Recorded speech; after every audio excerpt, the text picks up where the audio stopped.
I'm going with two guys that are very similar, two guys that work together, and that's Bill Belichick, Brian Flores. We know that Brian Flores, he was underneath Bill Belichick. He was with the Patriots as a coach or a scout for 10-plus years. But the reason I love this is because I believe this is the first time in the last 20 years that an ex-coach of the Patriots that has moved on to a head coaching job can walk into a game versus the Patriots and say, we are better than you.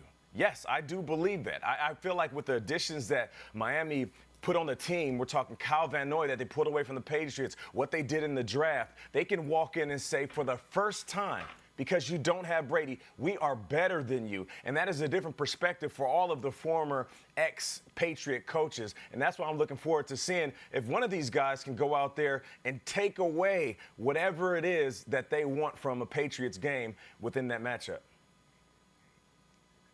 It is a wild time in the AFC East, Nate, you're right.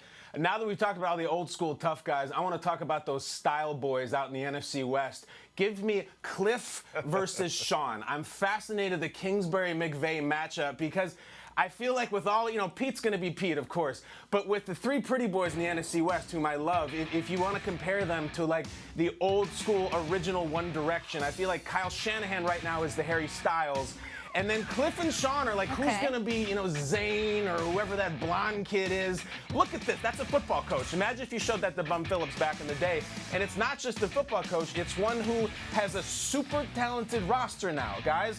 I think Cliff has assembled more talent on his roster on Sundays than in his living room on Saturdays. They are really ready to go, the Cardinals. Hey. And there's a sense here that McVay had his run and he got to the Super Bowl and now it's kind of on the way out and he's rebuilding. And Cliff is the new up-and-comer, and he's the one that's going to make the jump. I'm not sure McVay's down with that. Kyle's going to be there, but I want Sean versus Cliff. That's what makes them beautiful. Oh, that is a good One Direction tie together there. I love it, Kyle. I'm going to go two other guys that might belong in the boy band, except they've had a lot more success over the last 12 months. Matt LaFleur and Kyle Shanahan. You know the stories. LaFleur was Kyle Shanahan's assistant, 3 different places.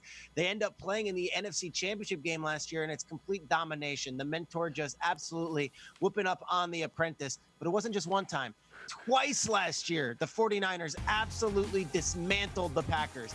37-8 on a Sunday night game where we said, yeah, but I don't know. Maybe the Packers weren't ready for that kind of game. They go to the NFC Championship game, and that score doesn't even tell the story. I think Raheem Mostert just scored another touchdown and has 500 yards. He's still running around the stadium right now. It was that bad. The Packers could not stop anything. And LaFleur now is this man under the spotlight because it's not like first-year coach and who's this guy. You've been to an NFC Championship game, and this offseason got very interesting. While everyone's praising John Lynch and praising Kyle Shanahan for reloading and getting Kinlaw and Ayuk, and wow, the 49ers really got an A+ in the draft.